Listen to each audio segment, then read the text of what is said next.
Assalamualaikum warahmatullahi wabarakatuh. Oke adik-adik, seperti yang tertulis di depan, kita hari ini akan belajar mengenai gerak pada tumbuhan ya. Jadi secara umum gerak pada tumbuhan itu terbagi menjadi tiga. Jadi ada gerak autonom atau ini biasa disebut dengan gerak endonom, terus ada gerak esionom, dan ada gerak higroskopis. Di gerak esionom nanti terbagi lagi menjadi gerak tropisme, nasti, dan taksis. Nah ini nanti masing-masing akan terbagi-bagi lagi. Gerak tropisme nanti terbagi menjadi 5. Kalau gerak nasti nanti ada 7 macam. Kalau gerak taksis ini ada 2. Oke, pembahasan pertama akan saya terangkan apa itu gerak autonom atau gerak endonom. Jadi gerak autonom adalah gerak tumbuhan yang disebabkan oleh rangsang dari dalam tubuh tumbuhan itu sendiri. Jadi rangsangnya, pemicunya adalah dari dalam tubuh tumbuhan itu sendiri ya. Nah ini contohnya adalah gerak aliran sitoplasma dalam sel. Nah perhatikan, jadi kita tahu sitoplasma itu adalah cairan yang mengelilingi inti. Jadi ini intinya, ini cairannya ya, ini membran sel. Nah, dia akan berputar terus gitu ya. Jadi dia akan bergerak mengelilingi inti. Nah, ini adalah contoh gerak autonom, yaitu gerak tumbuhan yang disebabkan oleh rangsang dari dalam tubuh tumbuhan itu sendiri. Contoh yang kedua adalah gerak melengkungnya kuncup daun karena adanya perbedaan kecepatan tumbuh. Nah, kita tahu kuncup daun itu kan mesti melengkung gini ya. Nah, ini karena adanya perbedaan kecepatan tumbuh. Nah, ini Anda lihat nih. Oke, ini adalah 2 contoh dari gerak autonom. Oke, kita masuk ke gerak esionom. Gerak esionom adalah gerak tumbuhan yang disebabkan oleh rangsang dari luar tubuh tumbuhan. Jadi gerak ini disebabkan oleh rangsang dari luar tubuh tumbuhan. Beda sama gerak endonom, dia perangsangnya dari dalam tubuh tumbuhan. Kalau esionom, ini geraknya disebabkan oleh rangsang dari luar tubuh tumbuhan. Nah, gerak ini terbagi menjadi 3. Ada gerak tropisme. Nah, gerak tropisme ini terbagi menjadi 5 macam. Ada fototropi, geotropi, hidrotropi, teknotropi, kemotropi. Terus ada gerak nasti. Nah, ini terbagi menjadi 7 macam. Nah, 7 macam seperti ini. Terus ada gerak taksis. Ini terbagi menjadi 2. Nah, kita akan jelaskan apa perbedaan dari gerak-gerak ini ya. Nah, masing-masing akan kita beri contohnya.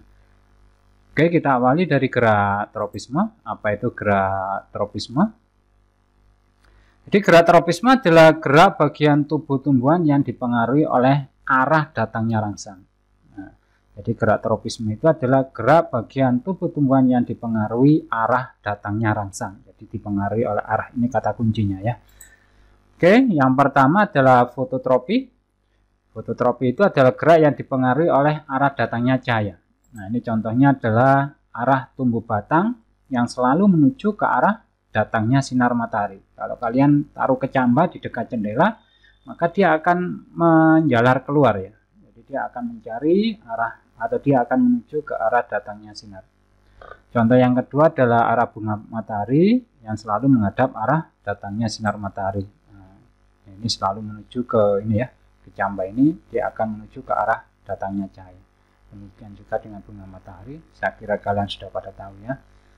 Oke, kita lanjut. Gerak tropisme yang kedua adalah geotropi. Geo ini pengaruh gaya tarik bumi ya. Jadi gaya gravitasi bumi. Ini contohnya adalah gerak ujung akar menuju ke pusat bumi. Saya kira kalian sudah tahu ya. Jadi ini supaya batangnya kuat, tegak di atas bumi ya. Oke, yang kedua hidrotropi. Kalau hidro ini air, yaitu gerak yang dipengaruhi oleh rangsang berupa air. Ini contohnya juga sama, gerak ujung akar yang selalu menuju tempat yang berair ya. Nah, namanya kepingin hidup, dia akan mencari airnya. Oke, gerak yang keempat tikmo. Tikmo ini dipengaruhi oleh sentuhannya. Jadi gerak yang dipengaruhi oleh rangsang berupa sentuhan atau singgungan. Nah, contohnya gerak membelitnya ujung batang kacang panjang atau sulur pada ranting. Nah, saya kira kalian sudah tahu. Nah, ini sulurnya ya. Jadi dia akan membelit dahan atau ranting yang ada di dekatnya. Oke, yang kelima, kemotropi. Ini gerak yang dipengaruhi oleh rangsang berupa zat kimia. Misalnya gerak ujung akar menuju tempat yang mengandung banyak mineral. Nah, kita tahu mineral itu adalah merupakan zat-zat kimia. Oke, ini nggak perlu saya kasih gambaran. Kalau akar saya kira kalian sudah tahu ya. Nah, ini adalah contoh dari gerak tropisme. Nah, yang perlu kalian catat adalah kalian harus menghafal apa pengertian dari masing-masing gerak berikut contoh-contohnya ya. Karena biasanya pertanyaan itu kalian disuruh menyebutkan contoh dari masing-masing gerak ini. Oke, kita lanjut ke gerak nasti. Apa itu gerak nasti? Yaitu gerak bagian tubuh tumbuhan yang tidak dipengaruhi oleh arah datangnya rangsang. Kalau gerak tropisme tadi dipengaruhi oleh arah datangnya rangsang, kalau nasti ini tidak dipengaruhi oleh arah datangnya rangsang. Nah, ini tadi terbagi menjadi 7 macam. Yang pertama fotonasti. Ingat, foto ini adalah cahaya, jadi gerak yang dipengaruhi oleh rangsang berupa cahaya. Contohnya adalah bunga pukul 4 yang selalu mekar jika terkena sinar matahari pada sore hari. Nah, ini contohnya, saya kira kalian sudah tahu ya, bunga pukul 4 itu warna-warni seperti ini. Nah, dia mekar pada sore hari. Gitu. Oke, gerak yang kedua adalah seismonasti. Ini seismonasti ini gerak yang dipengaruhi oleh rangsang berupa sentuhan atau getaran. Nah, ini contohnya adalah bunga putri malu ya. Jadi bunga putri malu kalau kita sentuh, dia akan mengatup daunnya ya. Nah, seperti ini. Oke, yang berikutnya yang ketiga, gerak nasti yang ketiga adalah hidronasti. Jadi hidro ini air, maka gerak hidronasti adalah gerak yang dipengaruhi oleh rangsang berupa air.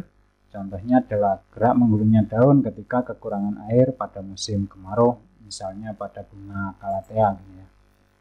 Nah, dia melengkung, dia menggulung, tujuannya adalah untuk mengurangi penguapannya.